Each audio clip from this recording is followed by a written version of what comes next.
on this. Like, okay, we're ready. I have no idea what the hell the military holds, okay? I've never had someone in the military. I don't know shit. All I know is that he's gonna be gone. And the days were numbered because he was gonna go to boot camp. I go with his family, we ship him off.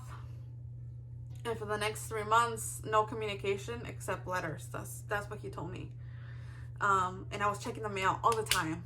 So I got letters and I obviously wrote him back and it was good. But then he mentioned a ring. He mentioned that he wanted his mom to take me to look at rings. He told me, you know, he obviously loves me so much. We were truly in love. By that time, we were already 4 or 5 years going strong. And yeah, that I was the one. And I remember I was like, oh my God, like, I started feeling like butterflies in my tummy. And his mom and his dad, like, we just weren't on the best terms because, like I said, I knew that from the very beginning they just didn't like me. And they wanted to talk with me. We go to coffee bean, we have this meeting with his sister, and they're keeping me updated because I can't receive any information. Everything goes directly to them, which sucked because I don't know if he's okay or not. And I told her, just like he had previously written to his parents, that he wants to get engaged. They weren't on board. His parents said that he doesn't know what he's talking about. He's tired. He's locked in for 8 years. This is really hard. You guys shouldn't do this right now.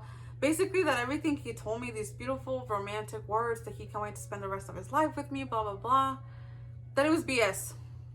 They didn't directly say that word. That's basically what they were getting at. And I remember feeling so heartbroken. Like, I felt like they just popped my balloon. They were just, no. I left out of there crying. And his sister calls me. She's like, I'm so sorry they acted this way. He would have never let this happen if he was here. But once my mom and his mom talked, they calmed down. They started accepting it because my mom told her that if your son is happy and if he's in a healthy relationship, why not support them? This is what they want. They're 21 already. They're not kids. Let's be there for them. Let's be happy for them. Let's help them. Let's support them. And they finally backed off and they were on board. So she started taking me look at rings. We pick one. And as time goes by, the 3 months are up. And I was so excited. I was so happy. I was working at the time. I told them I gotta go to his graduation. And seeing your Marine after 3 months, after no communication, oh my God, it was amazing. It was one of the best days ever. Nothing but happy feelings. And he finally was home. But then he had to leave again, obviously. And he eventually, once he left and he came back, he proposed. I think he asked my mom to take me to this lake. Yeah. And it was just me and him sitting on the grass. I had my little iPod and he asked me to play our song. And as we were laying down, he asked me to marry him. And I'm like, this is like supposedly once in a lifetime moment. You're not just gonna lay down and ask me to marry you. Boy, get down on your knees. I didn't say it like that, but come on.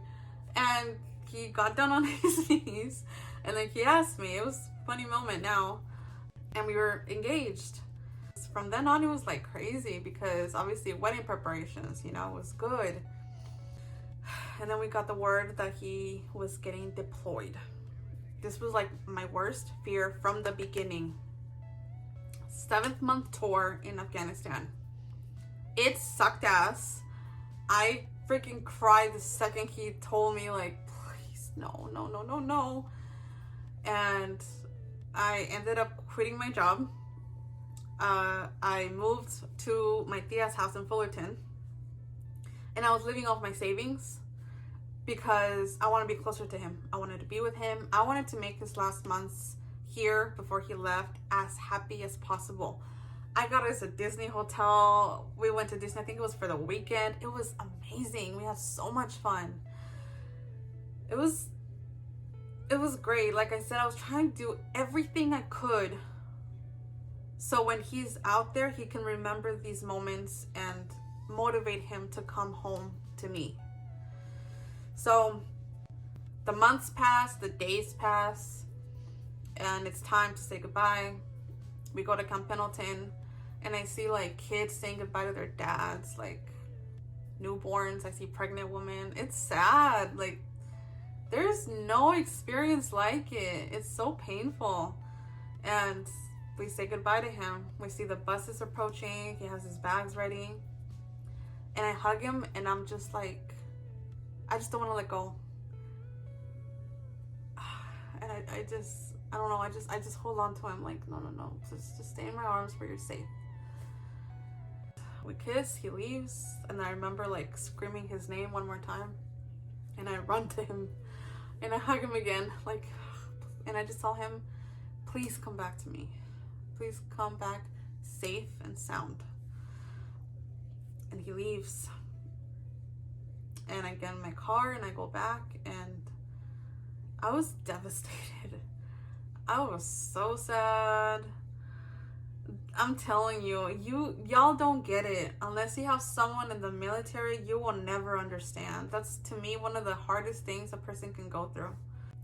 I ended up eventually running out of my savings because I spent everything.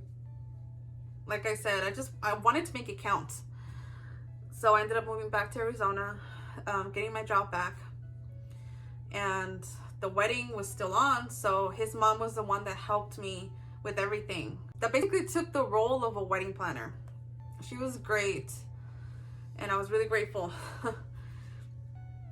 And I remember her telling me that she's in place for her son, and that's nice and everything, but I just wanted so bad to be loved by her. I remember, like, I wanted her to do things for me because she loved me, because she sees me as her daughter.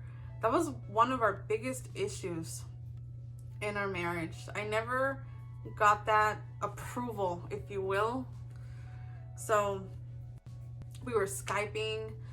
I was keeping him up on everything. I was sending care packages. It was so much fun, like decorating the box and sending like snacks and pictures and anything to keep them good while they're out there, because let me tell you, it sucks.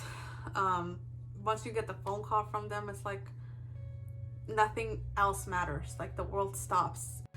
But as I was telling him updates on the wedding, I never forgot that meeting at Coffee Bean, what his parents said.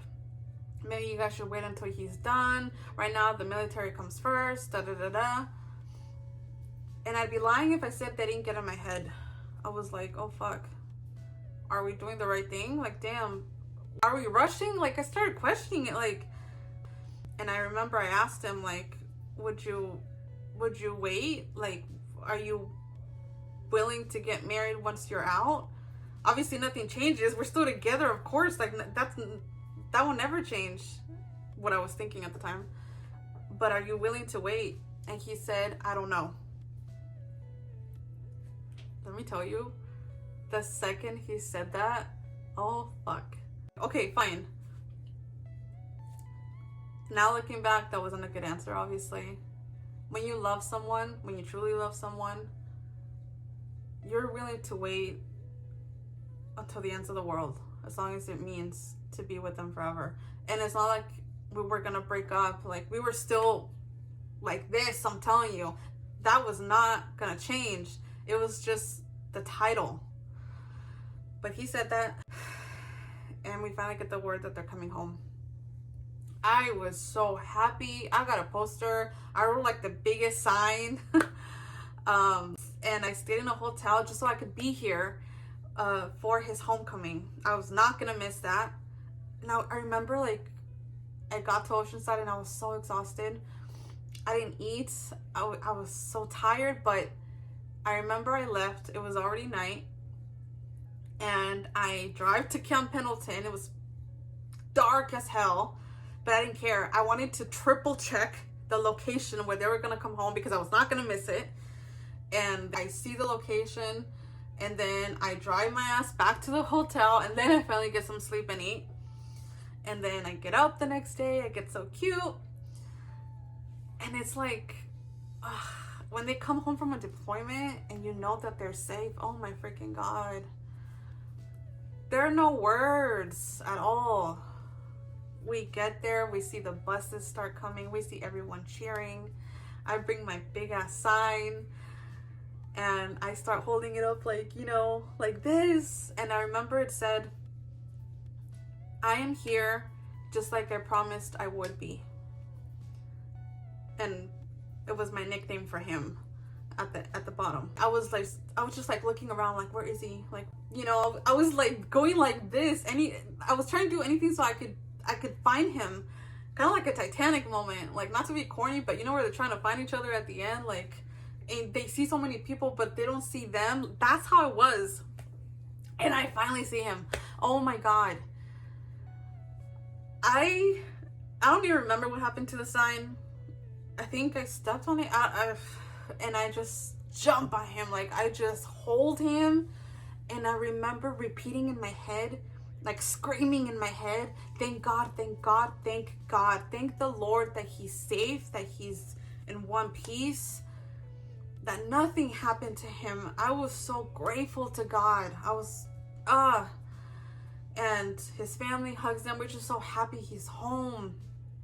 And we were actually the last ones there because he was like taking everything in. And we go back to the hotel, we get our things, and we're just enjoying him. And then continue with the wedding. The day comes. I get to put my dress on today. Like, it's just, it's different. I don't know how to describe it. But there's a video on that if you guys want to check it out, because I'm not going to talk about my wedding. I already did. And then it was time to move to Oceanside. It was so hard leaving my family. You have no idea. I moved to a different state and I had nobody. And it was just me and my baby boy, German Shepherd. And it was the hardest thing ever to leave my family, but I did it because this is my new life. And we get settled in Oceanside, and the first year was amazing.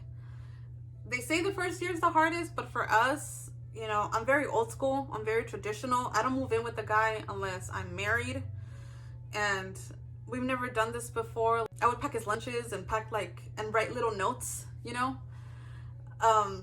Like, I would have the place clean. I would do laundry. I took also the role of just a housewife because we only had one car. It was my car. And obviously, I wanted it to be ours. So he would take it to work and I would just be at home to make sure everything was good when he got back.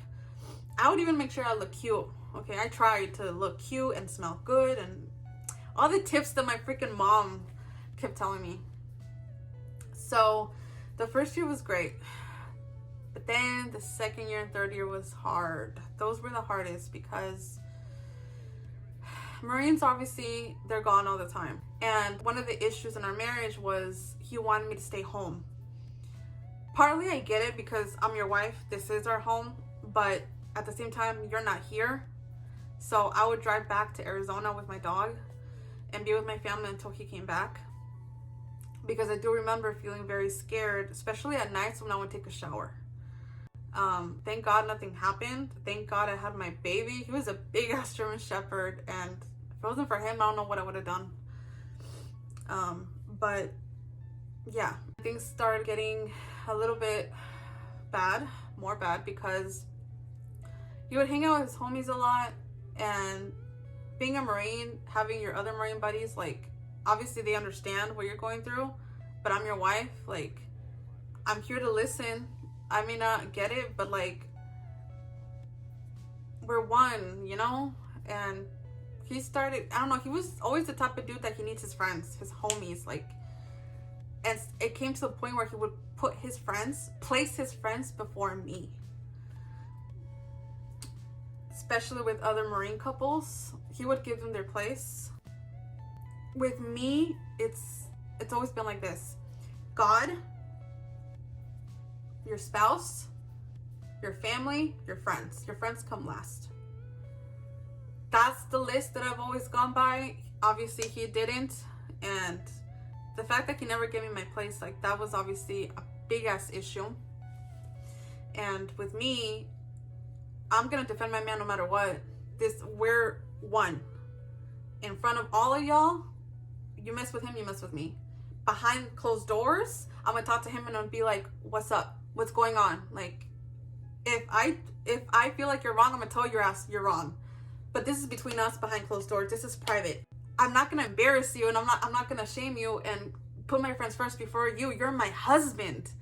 So that was one of the reasons why we got divorced, because it went from bad to worse.